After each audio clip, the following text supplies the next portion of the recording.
Hello भाई लोग, क्या हाल चाल आप लोग का। तो आज की इस वीडियो में पढ़ने वाले हैं ऑपरेटर्स के बारे में। तो बिना लेट के स्टार्ट करते हैं इस वीडियो को और देखते हैं ऑपरेटर्स क्या होता है जावा में। ऑपरेटर्स क्या होता है? Operators are symbols that perform operations on values और वेरिएबल्स। मतलब ये है कि जो ऑपरेटर्स होते हैं वो एक सिंबल्स होते हैं जो वेरिएबल्स या जो वैल्यूज होते हैं उसके ऊपर क्या करते हैं, ऑपरेशंस परफॉर्म करते हैं। फॉर एग्जाम्पल हम लोग देखते हैं कि जैसे आप यहाँ पे देखोगे तो क्या हो रहा है, एक हमारे पास प्लस ऑपरेटर है, राइट। प्लस ऑपरेटर क्या कर रहा है, 1 और 2 जो दो वैल्यूज हैं उनको क्या कर रहा है, सम कर रहा है, उनको जोड़ रहा है, ठीक है। ऐसे ही जो ऑपरेटर्स होते हैं वो क्या होते हैं, मल्टीपल टाइप के होते हैं। मल्टीपल टाइप के ऑपरेटर्स अवेलेबल है हमारे जावा के अंदर, जैसे अर्थमेटिकल ऑपरेटर्स हैं, असाइनमेंट ऑपरेटर्स हैं, कंपैरिजन ऑपरेटर्स हैं, लॉजिकल ऑपरेटर्स हैं एंड बिटवाइज ऑपरेटर और यूनरी ऑपरेटर्स हैं। ये सब ऑपरेटर्स जावा में अवेलेबल हैं। इन सभी ऑपरेटर्स के बारे में हम एक एक करके डिटेल में पढ़ेंगे, प्रैक्टिस करेंगे। चलिए आगे देखते हैं इन सभी ऑपरेटर्स के बारे में। तो सबसे पहले आज हम लोग अर्थमेटिक ऑपरेटर के बारे में पढ़ेंगे, जो कि पहला है addition, subtraction, multiplication and division. Module operator के बारे में भी हम पढ़ने वाले हैं इस वीडियो के अंदर। तो चलिए आगे देखते हैं ये ऑपरेटर्स किस तरीके से काम करते हैं, क्या काम करते हैं। तो सबसे पहले आपको मैं बता दूं, जो एडिशन ऑपरेटर होता है या दो वेरिएबल को एक साथ क्या करता है, ऐड करता है। जो सब्सट्रैक्शन ऑपरेटर होता है वो दो वैल्यूज को क्या करता है, सब्सट्रैक्ट करता है। जो मल्टीप्लिकेशन ऑपरेटर होता है वो दो वैल्यू को मल्टीप्लाई करता है, राइट। ऐसे डिवीजन ऑपरेटर जो होता है वो दो वैल्यू को क्या करता है, डिवाइड करता है। ऐसे जो मॉड्यूल ऑपरेटर है वो दो वैल्यू का रिमाइंडर रिटर्न करता है। मान लो एक वैल्यू है दूसरी वैल्यू से डिवाइड होगा तो क्या रिमाइंडर रिटर्न होगा, ये क्या करता है मॉड्यूल, जो मॉड्यूलस ऑपरेटर है ये वो काम करता है। इन सभी 5 ऑपरेटर के बारे में चलते हैं कोड एडिटर पे और करके देखते हैं कोड को कि आखिर ये काम कैसे करते हैं। इन्हें थोड़ा प्रैक्टिस करते हैं, ठीक है। चलिए, तो ये हमारा आईडी है इंटेलिजे, जिसके ऊपर हम आज कोड कर रहे होंगे। इसके अंदर हमने ऑपरेटर नाम का एक पैकेज बनाया। पैकेज क्या होता है हम आगे की वीडियोज में पढ़ेंगे, सब कुछ आप डिटेल में जानोगे, कोई टेंशन लेने की बात नहीं है। मैं क्लास बनाता हूँ। चलिए मैं अर्थमेटिक ऑपरेटर्स का एक क्लास बना लेता हूँ और यहाँ हम लोग प्रैक्टिस करेंगे क्या, अर्थमेटिक ऑपरेटर के बारे में। तो सबसे पहले हमने अर्थमेटिक ऑपरेटर के बारे में क्या पढ़ा, addition, then subtraction, then multiplication, then division, then module. तो मैं ना एक काम करता हूँ, सिंपल सा, वेरिएबल्स नहीं, पहले वैल्यू के ऊपर करके देखते हैं, ठीक है। मैं एक काम करता हूँ 1 + 1 को सम करता हूँ, राइट। 1 + 1 को डिवाइड करेंगे, 1 + 1 को सब्सट्रैक्ट करेंगे, 1 + 1 को मल्टीप्लाई करेंगे, 1 + 1 को डिवाइड करेंगे एंड 1 + 1 का मॉड्यूल निकाल के देखेंगे कि क्या आ रहा है, ठीक है। मैं इस प्रोग्राम को रन कर रहा हूं, अगर आप देखेंगे तो रिजल्ट क्या आ रहा है, राइट। 1 + 1 सम होने के बाद 2 हुआ, 1 - 1 क्या हुआ, सब्सट्रैक्ट होने के बाद 0 हुआ। 1 × 1 आपको पता है कि ऑलरेडी 1 होता है। आपको पता है 1 / 1 हमेशा 1 होगा और 1 / 1 1 क्या होगा, 1 से पूरे तरीके से डिवाइड हो जाएगा, यानी पूरे तरीके से। तो इसका जो रिमाइंडर होगा वो ऑलरेडी 0 बचेगा, आपको ये बात पता है। तो ये हमने क्या किया, हमने वैल्यूज के ऊपर जो अर्थमेटिकल ऑपरेटर है उसको परफॉर्म किया। चलिए इसी काम को हम करके देखते हैं वेरिएबल्स के साथ, ठीक है। मैं एक इंट नाम का, ए नाम का एक वेरिएबल बना लेता हूँ, उसके अंदर एक वैल्यू रख देता हूँ 1। मैं एक बी नाम की वेरिएबल बना लेता हूँ, उसके अंदर वैल्यू रख देता हूँ। चलिए मैं इस बार वैल्यू को चेंज करके आपको दिखाता हूँ। मैं 10 रख देता हूँ, ठीक है, और यहाँ पे मैं 20 रख देता हूँ, राइट। और हम क्या करते हैं, ए और बी को क्या करते हैं, ए और बी को हम लोग डिवाइड करके देखते हैं। सभी अर्थमेटिकल ऑपरेटर्स को ए और बी के ऊपर परफॉर्म करके देखते हैं, ठीक है। जैसे मैंने यहाँ पे ए + बी किया, राइट। और चलिए मैं इन सभी लाइन को डुप्लीकेट करके मैं सिर्फ ऑपरेटर्स को जल्दी जल्दी चेंज कर देता हूँ। मैंने ए और बी को मल्टीप्लाई किया, मैंने ए और बी को डिवाइड किया, मैंने ए और बी का मॉड्यूल निकाला, राइट।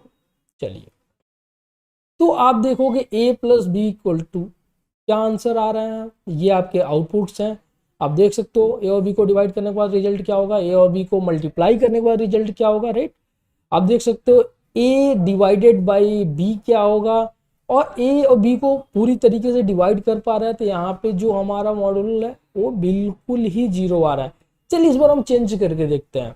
बी की वैल्यू मैं ऐसा करता हूँ जो पूरे तरीके से डिवाइड ना कर पाए, ताकि हम मॉड्यूल को समझ पाए मॉड्यूल काम कैसे करता है। ठीक है, ए और बी को मैं इसका बी की वैल्यू रख देता हूँ 7, राइट।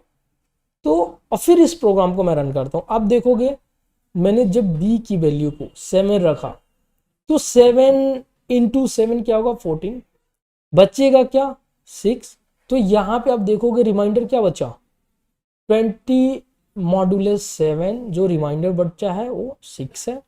तो होपफुली आपको समझ में आई होंगी कि मॉड्यूल क्या होता है। इसको और थोड़ा डिटेल में देख लेते हैं। मान लो आपके पास एक वैल्यू है 5 और दूसरी वैल्यू है मैं दूसरी वैल्यू को मॉड्यूल कर रहा हूँ 2 से, तो इसका रिजल्ट क्या होगा एकदम सही, इसका रिजल्ट 1 होगा, क्योंकि 2 इंटू 2 4, बचेगा क्या 1। दूसरा करके देखते हैं।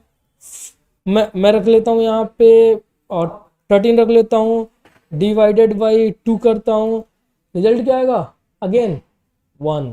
चलिए मैं इसको डिवाइड करता हूँ 3 से, रिजल्ट क्या आएगा अगेन 1, क्योंकि 3 इंटू 3 इंटू 3 इंटू 3 4 टाइम्स 12 और प्लस 1 13। चलिए मैं 4 से करता हूँ, अगेन मैं 7 से करता हूँ, तो यहाँ पे क्या आएगा 7 इंटू 7 14 नहीं 6 आएगा। 7 आपका 1 टाइम में ही सिर्फ डिवाइड हो पाएगा, जो बचा 6 है वो रिमाइंडर के फॉर्म में हमें रिटर्न हो जाएगा। ठीक है, तो होपफुली आपको ये समझ में आया होगा कि अर्थमेटिकल ऑपरेटर क्या है, किस तरीके से काम कर रहे हैं। हमने प्रोग्राम भी करके देखा। चलिए नेक्स्ट चलते हैं हम लोग अपने नेक्स्ट ऑपरेटर की तरफ, जो है असाइनमेंट ऑपरेटर, राइट। आप लोगों ने एक असाइनमेंट ऑपरेटर का बार बार यूज किया है, बार बार आप लोगों ने देखा है। तो असाइनमेंट ऑपरेटर क्या करता है, असाइनमेंट ऑपरेटर किसी वेरिएबल के अंदर वैल्यू को असाइन करने का काम करता है, राइट। तो डिफरेंट असाइनमेंट ऑपरेटर हम लोग पढ़ेंगे और समझेंगे इस वीडियो में। तो इक्वल टू की अगर बात करें, इक्वल टू क्या करता है, कोई एक वेरिएबल ए है तो उसमें हमें किसी वेरिएबल को या किसी वैल्यू के असाइन करना हो, तो वहां पर क्या यूज करते हैं assignment operator, right. Plus equal to, minus equal to, चलिए इन सभी चीजों को हम ना करके देखते हैं, राइट, प्रैक्टिकली अपने कोड एडिटर के अंदर, राइट। चलिए तो अभी हमने क्या पढ़ा था, अर्थमेटिकल ऑपरेटर। अब हम लोग देखेंगे असाइनमेंट ऑपरेटर। असाइनमेंट ऑपरेटर का क्लास बन गया है, इसमें एक पब्लिक स्टैटिक वॉइड मेन एक मेथड बना लेते हैं, इसके अंदर प्रैक्टिस करते हैं असाइनमेंट ऑपरेटर।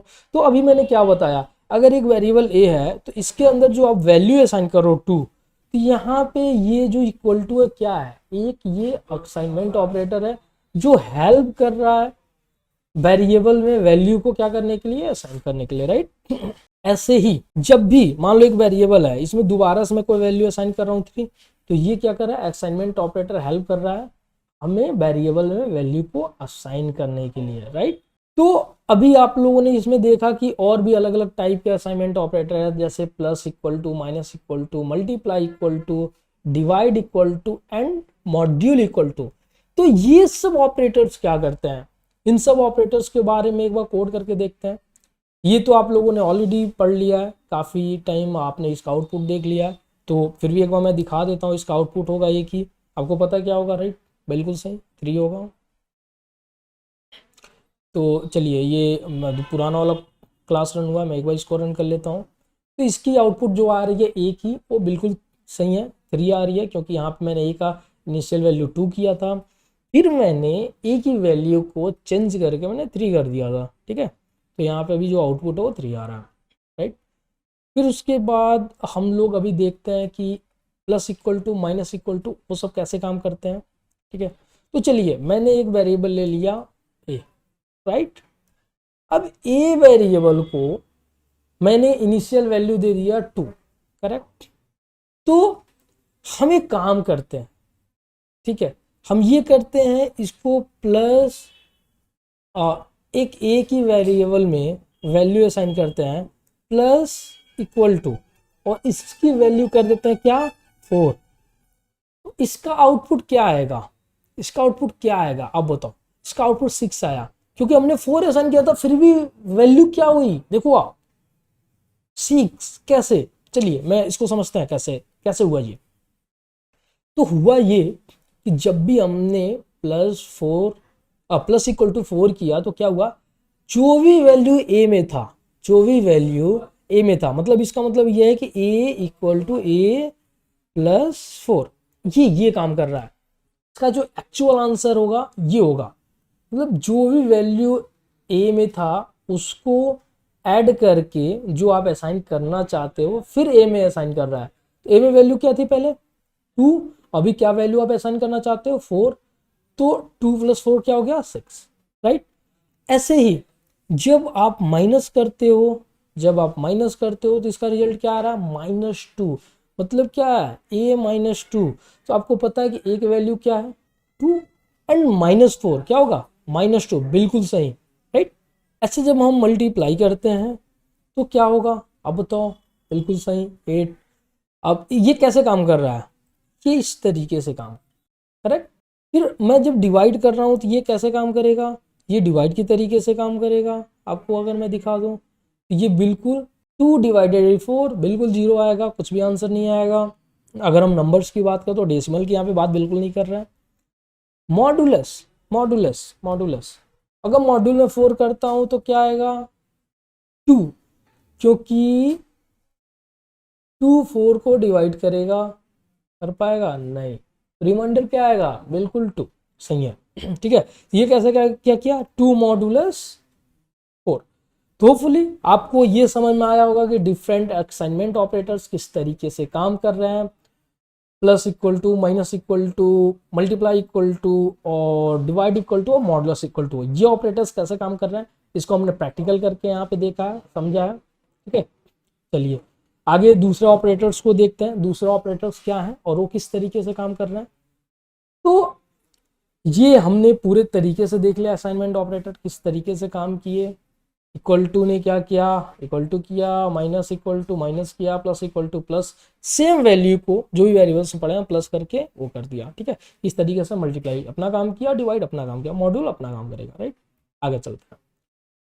दूसरा जो ऑपरेटर है बहुत ही इंपॉर्टेंट ऑपरेटर है, जो प्रोग्रामिंग लैंग्वेज में बहुत ज़्यादा यूज होने वाले हैं जावा के अंदर, इन ऑपरेटर को हम बहुत अच्छे से समझेंगे, राइट। ये है रिलेशनल ऑपरेटर्स। रिलेशनल ऑपरेटर्स क्या करते हैं, ये क्या करते हैं रिलेशनल ऑपरेटर्स, इसको कंपैरिजन करते हैं किसके बीच में, जो हमारी वेरिएबल्स होते हैं या वैल्यू होती है उनके बीच में कंपैरिजन करके हमें क्या करते हैं एक आउटपुट देते हैं, राइट। वो आउटपुट क्या हो सकता है, या तो ट्रू हो सकता है या तो फॉल्स हो सकता है। चलिए इसको देखते हैं, इसको प्रैक्टिकल करके समझते हैं, इसको अच्छे से समझते हैं। जैसे इसको बोलते हैं इक्वल टू ऑपरेटर, इसको बोलता है नॉट इक्वल टू, ये जो आप देख रहे हो ना एक्सक्लेमेशन मार्क, ये है नॉट, इसको प्रोग्रामिंग लैंग्वेज हम नॉट बोलेंगे, नॉट इक्वल टू। ये आपको पता लेस देन बचपन से पढ़ते आ रहे हैं, लेस देन इक्वल टू बचपन से पढ़ते आ रहे हैं, ग्रेटर देन इक्वल टू ये बचपन से पढ़ते आ रहे हैं, इसमें जानने की ज्यादा जरूरत नहीं है। तो इक्वल टू क्या करता है, इक्वल टू क्या करता है दो वैल्यूज को चेक करता है क्या वो दोनों बराबर हैं या नहीं, right. Not equal to check करता है कि क्या दोनों वैल्यू बराबर नहीं है, बिल्कुल सही। ग्रेटर देन चेक करता है क्या एक वैल्यू दूसरे से बड़ा है या नहीं। ग्रेटर देन इक्वल टू क्या चेक करता है क्या एक वैल्यू दूसरे के बराबर है और बड़ा है, राइट। ऐसे लेस देन क्या करता है, लेस देन ये चेक करता है कि जो वैल्यू है वो क्या है, या करेक्ट पहले से दूसरी वैल्यू छोटी है या नहीं। ग्रेटर देन इक्वल टू मैंने बताया आपको, ये चेक करता है कि जो वैल्यू है वो ग्रेटर देन भी है और इक्वल टू भी है, राइट। या तो ग्रेटर देन होगा या तो इक्वल टू होगा। लेस देन इक्वल टू या तो चेक करेगा या तो उसके बराबर है या उससे छोटा है, राइट। तो इस तरीके से ये ऑपरेटर्स काम करते हैं। चलिए इसको प्रैक्टिस करके देखते हैं रियल टाइम में कैसे काम कर रहा है, राइट। चलिए मैं आता हूँ अपने कोड एडिटर के ऊपर, इसको प्रैक्टिस करते हैं। इसके लिए मैं एक दूसरा क्लास बना लेता हूँ, क्लास का नाम मैं सिंपल सा रख देता हूँ यार, लॉजिकल ऑपरेटर्स, ठीक है। और इसको प्रैक्टिस करते हैं। पता आपको कोई भी प्रोग्राम जब भी रन होगा जब मेन मेथड उसके पास बना होगा, उसके बगैर कोई भी प्रोग्राम रन नहीं होगा, राइट। चलिए तो हमने क्या पढ़ा था लॉजिकल ऑपरेटर्स, तो उसके लिए मैं एक वेरिएबल ए बनाऊंगा, उस वेरिएबल की वैल्यू 1 रख दूंगा, एक वेरिएबल बी बनाऊंगा, इसकी वैल्यू 2 रख दूंगा, चलिए ठीक है, अपने सभी लॉजिकल ऑपरेटर्स को करके देखते हैं। तो उसके लिए मैं क्या करूँगा, सिंपल सा एक प्रिंट स्टेटमेंट लिया जो कंसोल पर हमें आउटपुट देगा।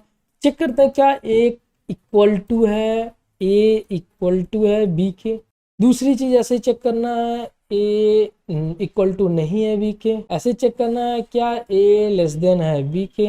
ऐसे चेक करना है क्या ए लेस देन इक्वल टू है बी के। ऐसे ही चेक करना है क्या ए क्या है ग्रेटर देन है बी के। ठीक, और फिर ऐसे चेक करते हैं क्या ए ग्रेटर देन इक्वल टू है बी के।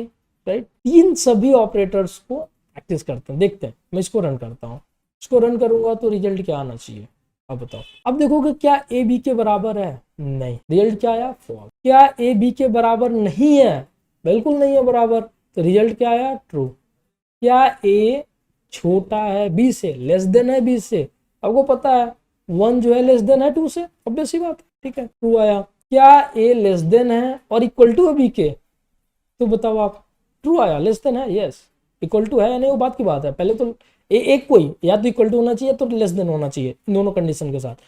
ग्रेटर देन है बी के, बिल्कुल नहीं है, देखो फॉल्स आया। ग्रेटर देन इक्वल टू है, इक्वल टू भी नहीं है, ग्रेटर देन भी नहीं है, तो बिल्कुल आपको क्या मिला यहाँ पे, फॉल्स। चलिए इसकी वैल्यू में सेम करके देखते हैं, इसकी वैल्यू सेम करके देखते हैं, फिर देखते हैं क्या आउटपुट आ रहा है। दोनों बराबर है, राइट, ट्रू। दोनों बराबर नहीं है, बेसिक बात है, दोनों बराबर है तो ये फॉल्स आएगा, स्टेटमेंट गलत है। लेस देन है, बिल्कुल गलत है, लेस देन नहीं है। लेस देन इक्वल टू है, डेफिनेटली इक्वल टू है, इसके बराबर है, तो ये ट्रू आएगा आपका। क्या ए ग्रेटर देन है बी के, डेफिनेटली नॉट, नहीं है, तो आपको क्या मिलेगा, फॉल्स। क्या ए ग्रेटर देन इक्वल टू है बी के, ग्रेटर देन नहीं है बट इक्वल टू है, राइट, तो यहाँ पे आपको ट्रू मिला। तो अभी हम लोगों ने क्या करके देखा, लॉजिकल रिलेशनल ऑपरेटर्स को प्रैक्टिस करके देखा और देखा कि किस तरीके से काम करते हैं। यार लॉजिकल ऑपरेटर्स भी होते हैं, नेक्स्ट लॉजिकल ऑपरेटर्स होते हैं, लॉजिकल ऑपरेटर्स, उसके बाद बिटवाइज ऑपरेटर्स, ये सब। तो यार मैं इस वीडियो में आपको यही रिलेशनल ऑपरेटर्स तक पढ़ाता हूँ। इस वीडियो का जो दूसरा पार्ट होगा जिसमें हम लोग पढ़ेंगे लॉजिकल ऑपरेटर्स क्या होते हैं, उसके बाद पढ़ेंगे यूनरी ऑपरेटर्स क्या होते हैं, ठीक है। इन सब ऑपरेटर्स के बारे में हम इसके जो सेकंड पार्ट है उसकी वीडियो में पढ़ेंगे। जब तक के लिए बाय बाय, मिलते हैं अगली वीडियो में जल्दी।